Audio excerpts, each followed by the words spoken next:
hidden hunger for explanation. Most people explain themselves too much, not because they are dishonest, but because they are unsure.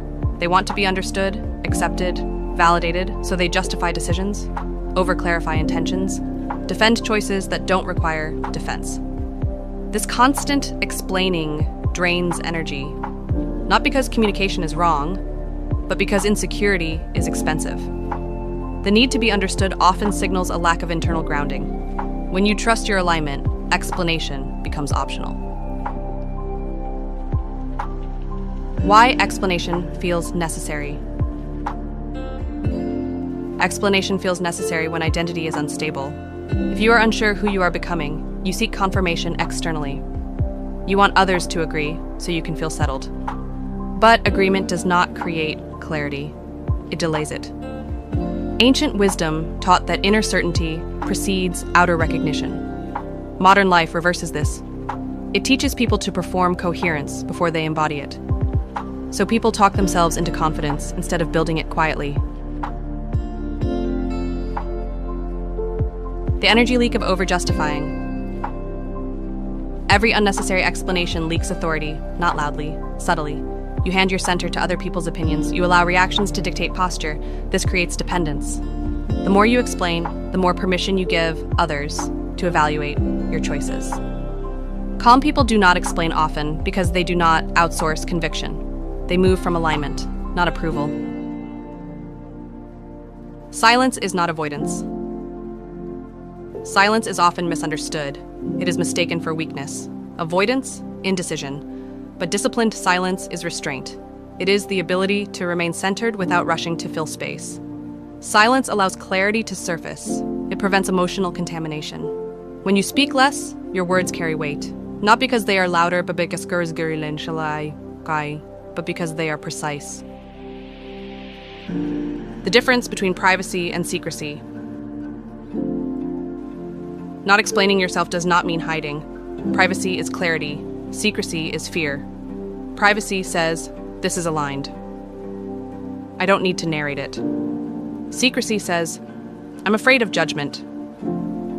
The disciplined person values privacy because it protects focus. They don't expose unfinished processes to unfinished opinions. They let work mature before inviting attention. Emotional maturity reduces speech. As emotional maturity grows, speech naturally decreases.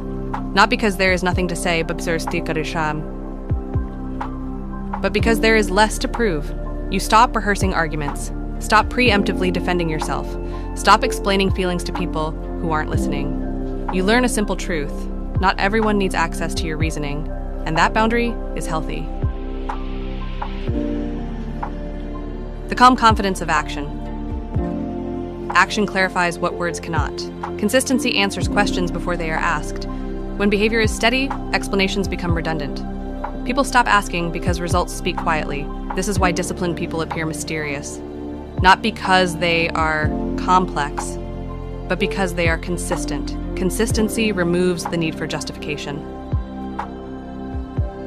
Letting misunderstanding exist. One of the hardest disciplines is allowing misunderstanding. Letting others interpret you incorrectly without correcting the story. This feels uncomfortable because the ego wants control. But not every misunderstanding requires repair. Some resolve themselves, others dissolve over time, and some are irrelevant. When you stop managing perception, you reclaim energy. That energy returns as focus. Internal authority replaces explanation. As internal authority strengthens, explanation fades. You trust your judgment because you have evidence. You have stayed consistent, kept promises, returned when it was difficult. This creates inner stability. From that stability, you don't rush to be understood. You move. And movement, over time, educates more effectively than words. The strength of being misread. Being misread is not failure. It is often the cost of integrity. If you live honestly, you will sometimes be misunderstood. That is unavoidable. The disciplined person accepts this without bitterness. They don't correct every narrative. They don't chase reputation. They focus on alignment. Reputation follows later. or it doesn't.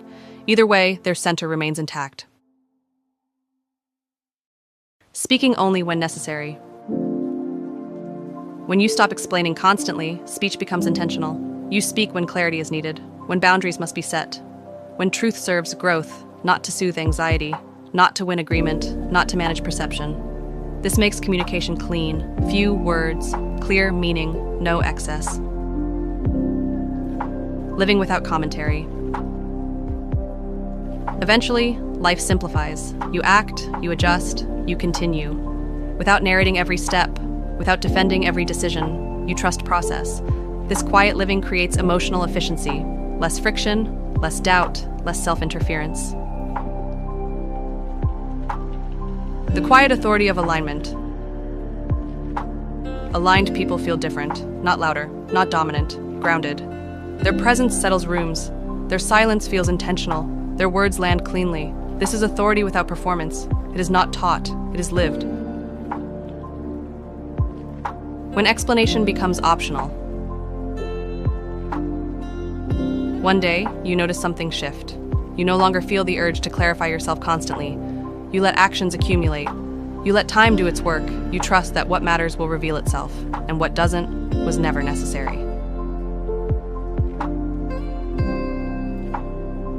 The discipline of letting actions speak. This is the discipline most people avoid, not because it is hard, but because it is slow. It asks for patience, consistency, restraint. But it builds something rare, a life that does not depend on being understood to function. Quiet, aligned, unmoved. You don't need to be understood by everyone. You need to be aligned with yourself.